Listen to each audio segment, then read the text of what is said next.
Alright folks, today we're going to talk about the FNH Five.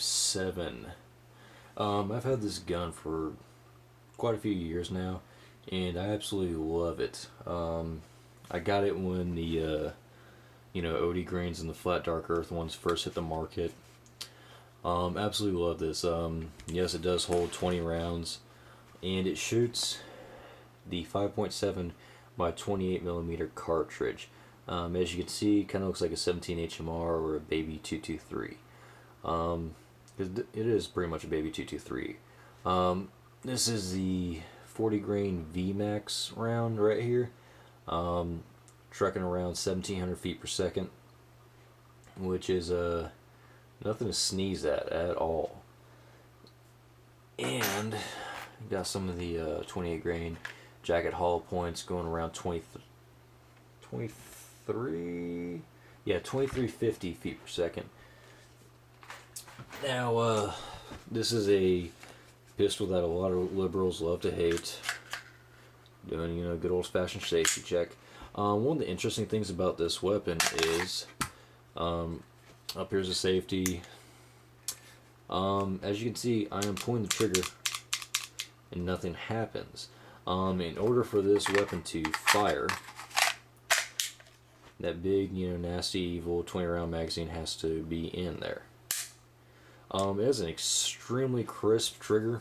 It has some pull up in it,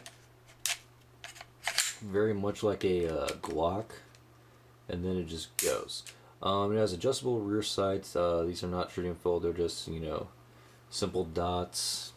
It actually does have a hammer, but it's covered up by the polymer. Really aggressive stippling.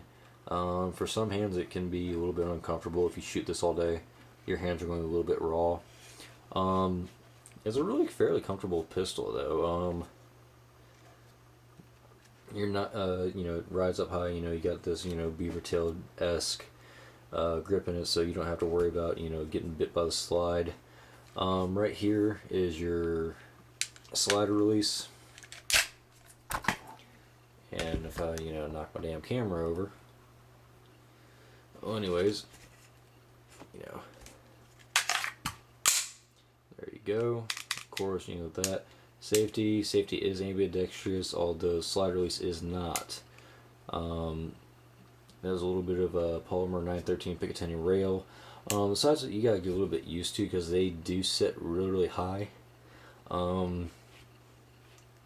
I have no idea, exactly why they did. It's obviously not threaded like the FNX Tactical is.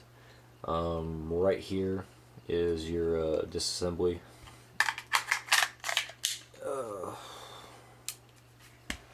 Disassembly is a little bit of a pain in the ass, but this is hands down one of the most accurate out-of-the-box pistols ever shot.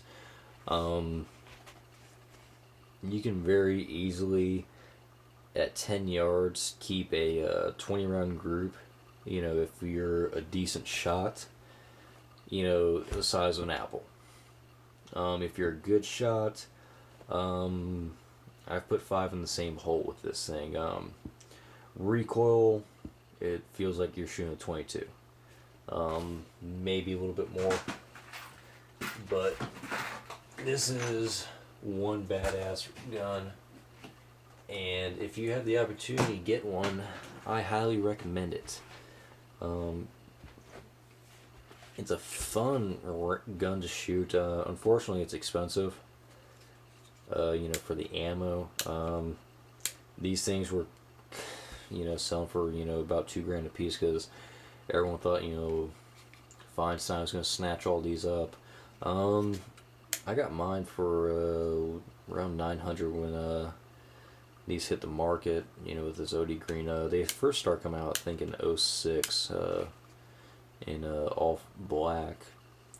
But right now these are going for, I think last time I saw these for like $1,100 or $1,200. Mine came with 3 of these 20 round mags. The interesting thing about this is the round was designed for basically security detail type stuff. it's the same round that you're going to find in the FN P90 and the PS90. There are a couple companies that have made AR conversion kits where you can use PS90 magazines on a receiver that bolts on, an AR lower. Um, the way the round works is it's a really high velocity and low mass round, and the idea is that it's going to break up when it actually enters the target. It yaws a lot, meaning that when it goes in, it'll veer off 90-degree angle to the right, or whichever angle, and cause kind of traumatic internal injuries. The way it yaws inside of you. But it's also designed, when it hits a hard target, to just break up. So that way, there's a really low risk of ricochet. It's a really unique round. There have been, some videos out there showing that at under 10 yards it'll go through level 2, soft body armor. I haven't tested that. Don't really want to test it. But it's a really fucking unique gun. Kind of lucky to have it. Pick it up when I did. Before a couple years before the whole entire Newtown scare and everything. It's a really really sweet shooting pistol. The only thing I don't like about it is the fact that ammo is so scarce for it. I got a couple hundred rounds of ammo for it, but I really don't go to shoot it as much as I would like to, just because of the fact ammo is so scarce and expensive. There are companies like American Eagle starting to manufacture some of it. I'm not sure of the quality of it. I haven't really fired any of it or anything, but I tend to stick to the FN, made 40 grain ballistic tip, VMAX stuff. And that's the stuff that I really like to shoot out of it. I would actually really like to see someone take that 5.7 round and put it into a little bolt action rifle. I think that'd be a great varmint gun round. But that's going to wrap it up. That is the FN 5.7, folks.